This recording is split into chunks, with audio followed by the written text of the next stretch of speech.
पंढरपूर पासून अवघ्या 15 मिनिटांच्या अंतरावर पंढरपूर करकंब रस्त्यावर धोत्रेज ग्रँड प्रायव्हेट लिमिटेड घेऊन आले आहेत पंचतारांकित सुविधांनी युक्त हॉटेल ग्रँड। तसेच पुणे मुंबईच्या धर्तीवर सर्व सुविधांनी युक्त hotel Shreyas restaurant, veg non veg permit room बार, प्रशिक्षित कुक व होस्टिंग सेवा। हॉटेल ग्रँड मध्ये उपलब्ध आहेत 50 एसी रूम्स, 3500 स्क्वेअर फुटाचा सुसज्ज बक्वेट हॉल, भव्य एसी सूट्स, टेरेस गार्डन, भव्य लॉन आणि चेंजिंग रूम सहित स्विमिंग टँक, प्रशस्त पार्किंगची सुविधा। पंढरपूर नजीक असलेल्या हॉटेल ग्रँड या सुसज्ज आणि पंचतारांकित सुविधांनी युक्त hotel grand, hotel Shreyas restaurant, veg non veg permit room बार, पंढरपूर करकंब रोड। संपर्क 02186 24 22 45। हिंगोलीच्या वसमत तालुक्यातील भेंदेगाव शिवारातील आखाड्यावर पत्नीने अनैतिक संबंधातून पतीची हत्या केल्याची घटना समोर आली आहे। प्रेम संबंधात अडथळा ठरत असलेल्या पत्नीने प्रियकराच्या मदतीने पतीचा खून केल्याची खळबळजनक घटना घडली आहे। कुरुंदा पोलिसांनी अवघ्या काही तासातच या हत्येचा उलगडा केलाय। रविवार दिनांक 24 ऑगस्ट रोजी रात्री उशिरा कुरुंदा पोलीस स्टेशनमध्ये गुन्हा दाखल करण्यात आला आहे। मिळालेल्या माहितीनुसार वसमत तालुक्यातील भेंडेगाव शिवारात शिवाजी राजाराम पोटे वय वर्ष 35 राहणार गवलेवाडी हे एका शेतकऱ्याकडे सालगडी म्हणून कामाला होते।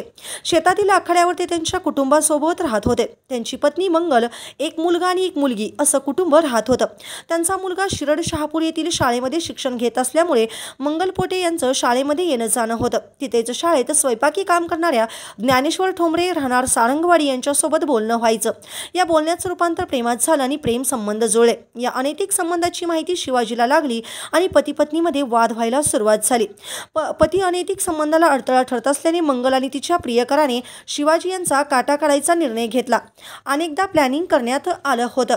त्यानुसार शनिवारी मध्यरात्री मंगल आणि तिच्या प्रियकराने शिवाजी यांच्या डोक्यात लाकडाने वार केले। यात त्यांचा मृत्यू झाला।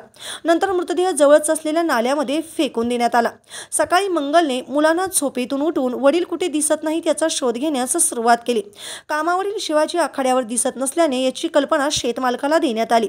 यामुळे शेतमालकाचा भाऊ आखाड्यावर आला। सर्वांनी शोध घेतला असता शिवाजीचा मृतदेह नाल्यामध्ये आढळून आला। या घटनेची माहिती तात्काळ कुरुंदा पोलीस स्टेशनला देण्यात आली। पोलिसांना माहिती मिळताच घटनास्थळी पाहणी केली। पोलिसांनी पाहणी केली असता सदरची घटना घातपात असल्याचं निदर्शनास आलं। त्यानंतर पोलीस अधीक्षक यांच्या मार्गदर्शनाखाली फॉरेन्सिक टीम आणि घटनेच्या तपास अनुषंगाने डॉग स्क्वॉड बोलवण्यात आले।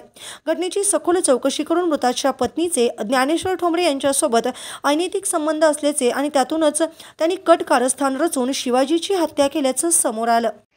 ताज्या घडामोडी पाहण्यासाठी आमच्या YouTube चॅनलवरील PVR म्हणजेच पंढरी वार्ता या न्यूजला सबस्क्राइब करा आणि शेजारील बेल आयकॉनवर क्लिक करा।